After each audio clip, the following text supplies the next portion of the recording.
Hello, welcome back. Tonight's bedtime story is titled The Light of Legacy, Beginning a Shadowed Heart. Please like, comment, and share. Also, check out our website to become a member of our channel where you can get access to exclusive content and She sat alone in her small cottage at the edge of Willowbrook, a village nestled in a forgotten corner of the countryside. She had called them together to propose reopening the school, a dream her father had nurtured until his final days. If she could convince him to fund the school, her father's legacy could live again. But Mr. Harrow and other influential villagers had their own plans, eyeing the funds for a new marketplace to boost their profits. The old building had been repaired, its walls freshly painted, and new benches filled the classrooms. Children's laughter echoed through the village, a sound Willowbrook hadn't heard in years. Sarah, now the school's headmistress, taught with the same passion her father had, weaving lessons with stories to spark imagination. One afternoon,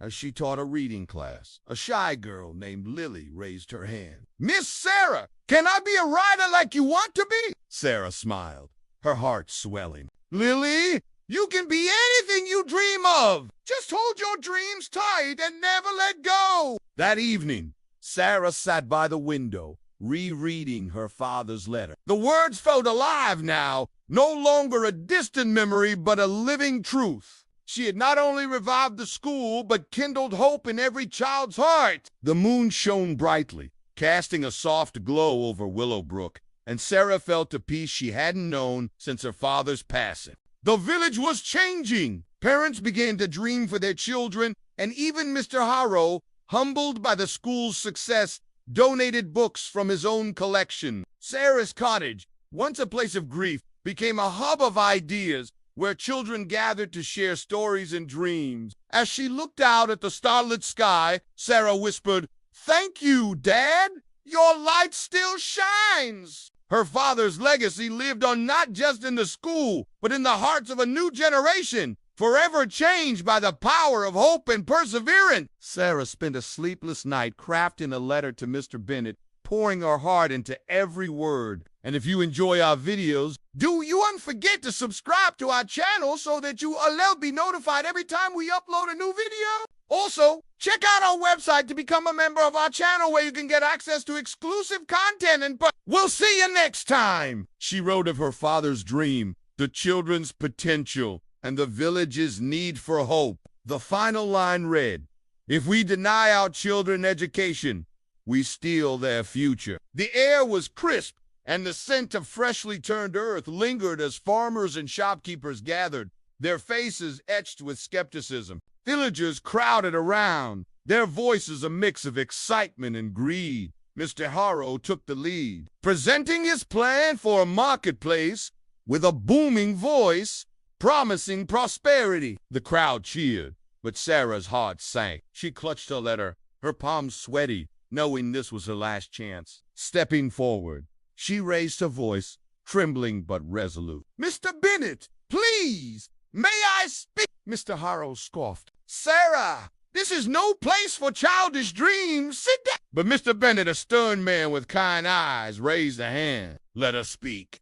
Sarah unfolded her letter and began to read. Her voice, soft at first, grew stronger with each word. She spoke of the children's hunger for knowledge, the emptiness left by the school's closure, and her father's unwavering belief in education. The crowd fell silent, her words weaving a spell of truth and passion. When she finished, tears glistened in her eyes, and a hush blanketed the square.